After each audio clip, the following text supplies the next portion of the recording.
మత్తయి సువార్త 6వ అధ్యాయం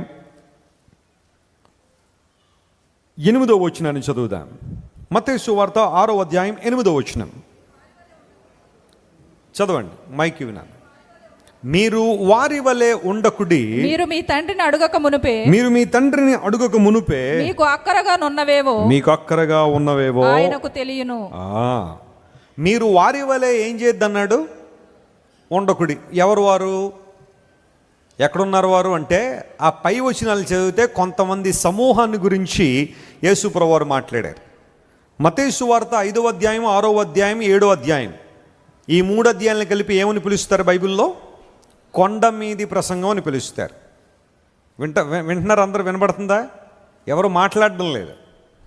5, 6, 7 అధ్యాయాలు ఏమని పిలుస్తారు బైబిల్లో? మత్తయి సువార్త కొండ మీద ప్రసంగం, సెర్మన్ ఆన్ ది మౌంట్.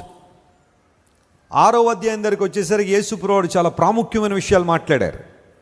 అందులో 5వ వచనం నుండి మనం చదివితే, మీరు ప్రార్థన చేయనప్పుడు వేషధారుల వల్లే మీరు ఏం చేయకండి, ఉండవద్దు. ప్రార్థన చేసేటప్పుడు వేషధారుల వల్లే ఉండొద్దు. ఏం చేస్తారంటే వేషధారులు మనుష్యులకు కనబడవలనని సమాజ మందిరములోను వీధుల మూలల్లోనూ నిలిచి ప్రార్థన చేయడం వారికి ఇష్టం. వారు తమ ఫలము పొంది ఉన్నారని మీతో చెప్పుచున్నాను. మీరు వేషధారుల వలె ఉండకండి. Do not be like hypocrites. చాలామంది వేషధారుల వలె అంటే, యేసు ప్రభు వారు సమాజ మందిరంలో ప్రార్థన చేయొద్దని కానీ, వీధి మూలల్లో నిలబడి ప్రార్థన చేయొద్దు అని కానీ చెప్పట్లేదు ఆయన. అలా అంటే మనం ఏ ఒక్కరు మందిరాల్లో కానీ లేదా వెళ్ళేటప్పుడు ఆ వీధుల్లో కానీ ప్రార్థన చేయడానికి అవకాశం ఉండుండేది కాదు. కానీ ప్రభు చూస్తున్న మాట ఏంటంటే, నీవు చేస్తున్న ప్రార్థన వెనుకాల నీ మోటివ్ ఏంటి, నీ ఉద్దేశం ఏంటని దేవుడు చూస్తాడు. ప్రజలు మన యొక్క కార్యాలను చూస్తారు, మన యాక్షన్స్ని చూస్తారు, మన డీడ్స్ని చూస్తారు, కానీ దేవుడు వాటి వెనుక ఉన్న ఉద్దేశాన్ని చూస్తాడు. నమ్మిన వారు స్తోత్రం చెప్పండి, హల్లెలూయా. ఇది మంచైనా చెడైనా, నువ్వు చేసే ఏ పనైనా సరే, నువ్వు చేసే పనిని ప్రపంచం చూస్తుంది, కానీ ఆ మోటివ్ అంటే ఎందుకు చేస్తున్నావు అనేది దేవుడు చూస్తాడు. ఎలా చేస్తున్నావు అనేది ప్రపంచం చూస్తుంది, కానీ ఎందుకు చేస్తున్నావు అనేది దేవుడు చూస్తాడు. ఈ విషయాన్ని అందరూ గుర్తుపెట్టాలి. నువ్వు ఏ పని చేసినా ఎవరి కోసం చేస్తున్నావు, ఎందు నిమిత్తం చేస్తున్నావు అనేది నీ మనసులో సరైన ఉద్దేశం నీకు ఉండాలి. ఆ ఉద్దేశం రాంగ్ అయితే నీవు చేసే మంచి పనులైనా వాటి వల్ల నీకు ప్రయోజనం లేదు. చెడు ఉద్దేశంతో చేసే మంచి పనులు కూడా కొన్ని సందర్భాల్లో ఇబ్బందులకు నెట్టేస్తాయి. జాగ్రత్త సుమ. ప్రపంచంలో కొంతమంది మంచి పనులు చేసేవారిగానే ఉంటారు, కానీ ఆ మంచి పనులు వెనుక కూడా కొంతమందికి ఏ ఉద్దేశాలు ఉంటాయి? చెడు ఉద్దేశాలు ఉంటాయి. నీ ఉద్దేశాలు ఎలా ఉన్నాయి? నీ పరిస్థితులు ఎలా ఉన్నాయి? దేవుడు చూస్తున్నాడు. వేషధారుల వలె మీరు ఉండకండి. వారు మనుష్యులకు కనబడవలననే ప్రార్థన చేస్తారు, కానీ ప్రభువారు ఇక్కడ రహస్య ప్రార్థనను కూడా ప్రోత్సహిస్తున్నాడు. ఆయన మీరు ప్రార్థన చేయాలనుకున్నప్పుడు మీ తలుపు వేసి రహస్యమందున మీ తండ్రికి మీరు ఏం చేయండి? ప్రార్థన చేయండి. ఆయన మీకు ప్రతిఫలం ఇస్తున్నాడు. కేవలం మనుషులు చూడాలనే భక్తి, మనుషులు మెచ్చుకోవాలనే భక్తి, మనుషులు కనబడాలనే భక్తి, అది ప్రార్థన కావచ్చు, వాకింగ్ కావచ్చు, పాటలు కావచ్చు, మరేదైనా కావచ్చు. నీ స్థితిగతులు ఎలా ఉన్నాయో పరిశీలన చేయాలి. నేను ఒకసారి ఒక పట్టణంలో వాకింగ్ చెప్పడానికి వెళ్ళాను. వెళ్తే చాలా చక్కగా వాక్యం వింటున్నారు ప్రజలందరూ, పిన్ డ్రాప్ సైలెన్స్గా. ఒక ఆయన స్టేజ్ మీదకి వచ్చాడు చిన్న కెమెరా పట్టుకొని. ఎంత ఉందో కెమెరా? కింద నుండి తీయచ్చు కదా ఫోటోలు, తీల. స్టేజ్కి ఎక్కేసాడు. ఎక్కేసి కింద పడి మీద పడి ఫోటోలు తీసేస్తున్నాడు అయ్యగారు. అందరూ డిస్టర్బ్ అవుతున్నారు. ఈయన ఎందుకు ఇలా చేస్తున్నాడు? మెసేజ్ పవర్ఫుల్గా వెళ్తుంది, సందేశం వెళ్తుంటే వచ్చి అడ్డు పడిపోతున్నాడు, అడ్డు వచ్చేస్తున్నాడు, అడ్డు వచ్చేసి ఓ ఫోటో. ఇప్పుడు ఎవరు తీయమన్నారని నేను ఫోటోలు అక్కడ అందరికీ కనబడాలి. మనం పని చేసామంటే ఎలా ఉండాలా? మొత్తం అందరూ నోటీస్ చేయాలన్నట్టుగా. నేను చెప్పాను, రేపు పొద్దున్న నువ్వు స్టేజ్ ఎక్కడానికి లేదు, ఎక్కద్దు. నువ్వు చేసే పని ఏంటో కానీ ఆ పని వలన చెప్పండి ప్రయోజనం ఎంత వస్తుందో తెలియదు, కానీ నువ్వు మాత్రం డిస్టర్బెన్స్గా ఉన్నావు, అందరినీ ఇబ్బంది పెట్టే వ్యక్తిగా ఉన్నావు. వాక్యం జరుగుతున్నప్పుడు, వాక్యం ప్రవాహంలో వెళ్తున్నప్పుడు అంత అవసరం ఏముంది? ఫోటోలు కావాలంటే కింద నుండి లేదంటావా? మీటింగ్ అయిపోయిన తర్వాత ఎక్కడ రమ్మంటావు చెప్పు, వస్తాను నేను చక్కగా ఫోటోలు తీసుకొని నీకు ఎన్ని కావాలని. మనుష్యులకు కనబడవలనని. ఒకసారి ఓ ప్రాంతానికి అట్లనే వాకింగ్ చెప్పడానికి వెళ్ళాను. వెళ్ళిన తర్వాత కొన్ని వేల మంది ప్రజలు మీటింగ్కి వచ్చి ఉన్నారు. ఓ ప్రాంతంలో ఓ పెద్ద ఆయన ఉన్నారండి, మనకు ఏదన్నా ఆయనకి ఇవ్వకపోతే మళ్ళీ కొంచెం ఇబ్బంది అవుతుందండి అంటే, సరే ప్రార్థన ఇవ్వండి, మెసేజ్ ముందు ప్రార్థన ఇవ్వండి అన్నారు. వచ్చాడు, మెసేజ్ ముందు ప్రార్థన కానీ మైక్ పట్టుకున్నాడు, కళ్ళు మూసుకుని, ప్రభువా నీవు ఆది కాండమునున్న దేవుడు నాయనా అన్నాడు. అప్పుడు నాకు అర్థమైపోయింది, నేను ప్రకటన దాకా వదిలేలేడని. ఆది కాండం మొదలెట్టాడంటే మళ్ళీ ఎక్కడ దాకా రావాలా, ప్రకటన దాకా రావాలా. చేశాడు ప్రార్థన, మొత్తం బైబిల్లో ఆయనకి ఎన్ని వచనాలు తెలుసు మొత్తం చెప్పేశాడు. ఆ తర్వాత మళ్ళీ మధ్య మధ్యలో తను ఏం చేస్తున్నాడు, పోగొడుకుంటున్నాడు. ప్రభువా మా కుటుంబం గురించి నీకు తెలియదని ఆయన తెలిసిన ఆయన అన్నీ, నువ్వు చేయాల్సింది ఏదో చేసే ఇప్పుడు అర్జెంట్గా ప్రార్థన, వాకింగ్ కోసం ప్రార్థన చేయమంటే మా ఫ్యామిలీ గురించి నీకు తెలియదా అంటే ప్రభువుకు తెలుసు. ఇప్పుడు అక్కడ వాళ్ళందరికీ తెలియాలని, ఇప్పుడు అది ప్రాబ్లం అక్కడ. అలా మీరు నమ్మండి, 25 నిమిషాలు ప్రార్థన చేశాడు, వాక్యం చెప్పాలి. ఇప్పుడు అక్కడ అయిపోయిన తర్వాత వాళ్ళ భార్యని అడిగానమ్మా, నీ భర్త గారు 25 నిమిషాలు ప్రార్థన నాన్ స్టాప్గా అన్నీ కలిపేసి చేశాడు, ఇంట్లో ఓ 2 గంటలు ప్రార్థన చేస్తాడమ్మంటే ఆమంది, సార్ మాకు పెళ్ళై చాలా సంవత్సరాలు అయింది, నా భర్త ఇంట్లో ప్రార్థన చేయండి ఇప్పుడు దాకా నేను చూడలేదండి అన్న. అయ్యగారు ఇంట్లో చేయడట ప్రార్థన, ఎక్కడ చేస్తాడట చెప్పండి, ఎక్కడ? ఓన్లీ స్టేజ్ మీదే.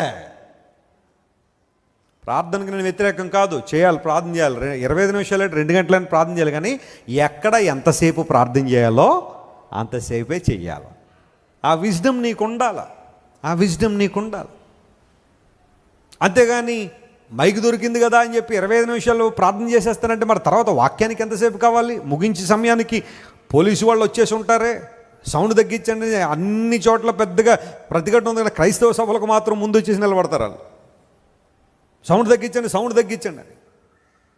ఇలాంటి ప్రాబ్లమ్స్ అన్నీ కూడా త్వరగా మీటింగ్ ముగించాలంటే వాక్యానికి అధిక సమయం కావాలి కదా, ఆ సమయాన్ని మనం స్టీల్ చేయకూడదు, దొంగిలించకూడదనే ఇంగితం ఉండాలి కదా. ఇంతసేపు ప్రార్థన చేసి ఇంట్లో ఎంతసేపు చేస్తారంటే ఇంటి అసలు ప్రార్థనే చేయడం.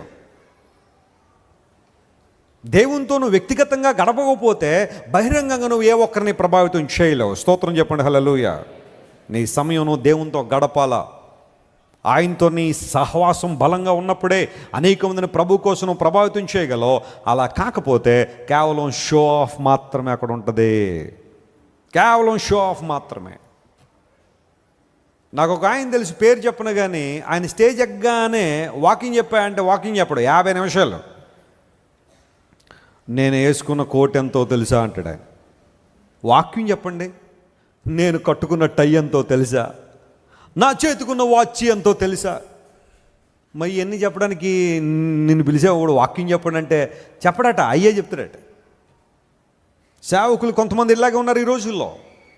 దేవుని వాక్యాన్ని ఉన్నదన్నట్టుగా సువార్త సత్యాన్ని ప్రకటించే సేవకుల కోసం మనం ప్రార్థన చేయాలి. హల్లెలూయా. అలాంటి సేవకులను దేవుడు లేవనెత్తుడుగా ప్రార్థన చేయాలి. మీరు వేషధారుల వల్ల ఉండకండి, పైకి ఒకలా లోపల ఒకలా ఉండే జీవితం మీకొద్దు.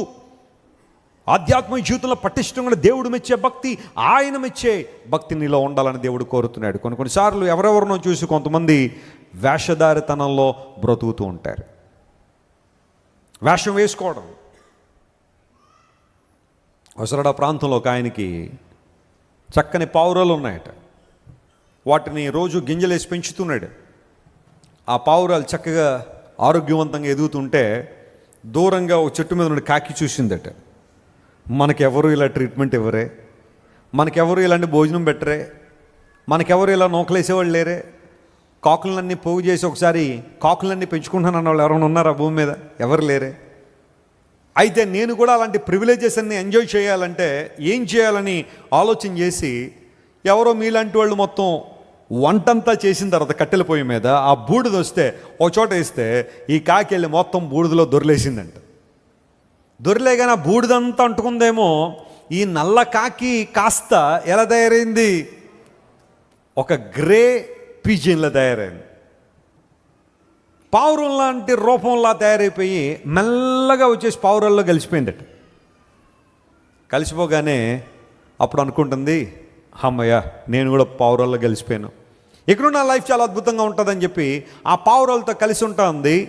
ఈ రైతు ఆ పావురాలకి నూకలు వేస్తుంటే అవి చాలా చక్కగా తింటాయి పావురాలు, కంగారు పడవు. ఆ వేసిన నూకలను చాలా పొలైట్గా చక్కగా తింటూ ఉంటే కాకి తినే విధానం ఎలా ఉంటుందో తెలుసా? చాలా స్పీడ్గా ఉంటుంది. అది తింటా ఉంటే చెల్లా చెదిరైపోతుంటారు నూకలన్నీ. అంటే ఇదంతా మనకే కావాలి, త్వరగా ఫినిష్ చేసేయాలని ఉద్దేశం ఉన్నప్పుడు దాన్ని అక్కడ తేడా వచ్చేసింది. ఈ రైతు గమనిస్తున్నాడు, ఇది ఎవరో కొత్త పక్షి మన పక్షుల్లోకి వచ్చేసింది, మన పావురాల్లోకి వచ్చింది. దీని నడక వేరుగా ఉంది, దీని యాక్షన్స్ వేరుగా ఉన్నాయి, ఇది తినే విధానం వేరుగా ఉందని పరిశీలన చేస్తానే ఉన్నాడు. ఈ లోపల జరిగింది ఏంటంటే, ఆకాశంలో గ్రద్ద ఒక ఎలుకను, చచ్చిపోయిన ఎలుకను తీసుకెళ్తే అది వదిలిపెట్టేస్తే అది వచ్చి సరాసరి అంత దూరంలో పడగానే ఈ కాకి ఎక్కడ లేని సువాసన వచ్చేసింది. చచ్చిపోయిన ఆ ఎలుకలు వాసన ఎలా ఉంటుంది మనం సహించలేం, కానీ కాకి చాలా ఇష్టం ఆ వాసన. అది రాగానే ఒకసారి చూసింది, ఎవరికి కావాలి ఇవన్నీ అని చెప్పి వెంటనే ఏం చేసింది చెప్పండి?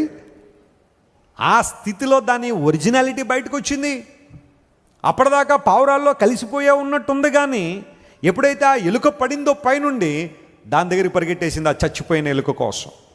చాలాసార్లు కొంతమంది క్రైస్తవులు కూడా అంతే, సంఘంతో కలిసిపోయో దేవుని ప్రజలతో కలిసిపోయో వారు కూడా భక్తిపరులమని లేదా విశ్వాసులమని పిలిపించేసుకోవాలని చాలా ప్రయత్నం చేస్తారు. కానీ ఎప్పుడైతే నీ జీవితంలో ఒక్కొక్క సందర్భం వస్తుందో, ఒక్కొక్క సమయం వస్తుందో, అక్కడ నీ ఒరిజినాలిటీ బయటకు వచ్చేస్తూ ఉంది. నీలో ఇంకా మార్పు రాలేదు, నువ్వు ఇంకా మార్పు చెందలేదు, రక్షణానుభూతులు నిన్నకు రాలేదు, కానీ వేషధారిగానే బ్రతికేస్తున్నావు. నీ తల్లిని సంతోషపరచాలనో, నీ తండ్రిని సంతోషపరచాలనో, లేదా నీ భార్యని సంతోషపెట్టాలనో, లేదా సమాజం నేను క్రైస్తవుడిగా గుర్తించాలనో, ఒకవేళ నువ్వు వేషధారితనంగా బ్రతికేస్తున్నావేమో. కానీ దేవుడి రోజున కోరుతున్నాడు, మీరు వేషధారుల వలె ఉండకండి. వారు ప్రార్థన చేసేయడం మనుషులు కనబడాలని చేస్తున్నారు, కానీ మీరు రహస్యంలో మీ తండ్రికి ప్రార్థన చేయండి, అప్పుడు ఆయన మీకు ప్రతిఫలం ఇస్తారు. దేవుని నామమున స్తోత్రం కలుగునుగాక. శిష్యులు అడిగారు, ప్రభువా ఎలా ప్రార్థన చేయాలంటే? ఆ క్రింద వచ్చిన మీరు ఇంటికి వెళ్ళి చదివితే ఆయనకు ప్రార్థన చేయడం ఏంటో యేసుక్రీస్తు ప్రభు వారికి నేర్పించారు. మీరు ఎలాగూ ప్రార్థన చేయండి, పరలోకమందున మా తండ్రి నీ నామము పరిశుద్ధపరచబడునుగాక. Our Father in heaven, hallowed be thy name. నీ నామం పరిశుద్ధపరచబడునుగాక. ఇప్పుడు ప్రశ్న అడుగుతాను, ఆయన నామం ఏమైనా అపవిత్రం అయిపోయిందంటే? పరిశుద్ధపరచబడాలని ఎందుకు ప్రార్థన చేశారంటే, మన జీవితాల ద్వారా యేసయ్య నామానికి ఏం రావాలా? ఘనత రావాలి. అది దేవునికి ఆలోచన. నీ నామం పరిశుద్ధపరచబడునుగాక, నీ రాజ్యము వచ్చుగాక. Focusing on the kingdom of God. నీ చిత్తం పరలోకమందు నెరవేరుతున్నట్లు భూమి యందునో నెరవేరునుగాక. కొంతమంది ప్రార్థనా విధానం ఎలా ఉంటుందంటే, ప్రభువా మా దేశంలో నీ చిత్తాన్ని నెరవేర్చిన ఆయన, మా రాష్ట్రంలో నీ చిత్తాన్ని నెరవేర్చిన ఆయన, మా జిల్లాలో నీ చిత్తాన్ని నెరవేర్చిన ఆయన, మరి నీ జీవితంలో ఏంటమ్మా సంగతి అంటే, నాది వదిలేండి సార్, దేశంలో మాత్రం ఎవరి చిత్తం నెరవేర్చబడాలి? దేవుని చిత్తం. దేశంలో దేవుని చిత్తం జరగాలని కోరుకోరు, నీవు రాష్ట్రంలో దేవుని చిత్తం జరగాలి. మరి నీ జీవితం ఏంటి చెప్పు ఒకసారి. ఆయన ఇష్టం జరగద్దా వద్దా నీ జీవితంలో? ఆయన చిత్తానికి నీ జీవితాన్ని సమర్పించుకోవద్దా? పరలోకమందు నీ చిత్తం నెరవేరుతున్నట్లుగా ప్రభు భూమి యందు నీ చిత్తం నెరవేర్చబడును కాకంటే నీ జీవితంలో దేవుని చిత్తం కోసం ప్రాకులాడుతున్నావా? ప్రభు జరగాల్సిన నా ఇష్టం కాదు, నీ ఇష్టం జరగాలని దేవుని సన్నిధిలో ప్రార్థన చేసావా? అలా ప్రార్థన చేసినప్పుడు బలమైన కార్యాలు నీ జీవితంలో చూస్తావు. దేవుని కదలికను, పరిశుద్ధాత్మ దేవుని కదలిక నీ జీవితంలో స్పష్టంగా రావాలి అంటే దేవుని చిత్తానికి నువ్వేం చేయాలా? సమర్పించుకోవాలి.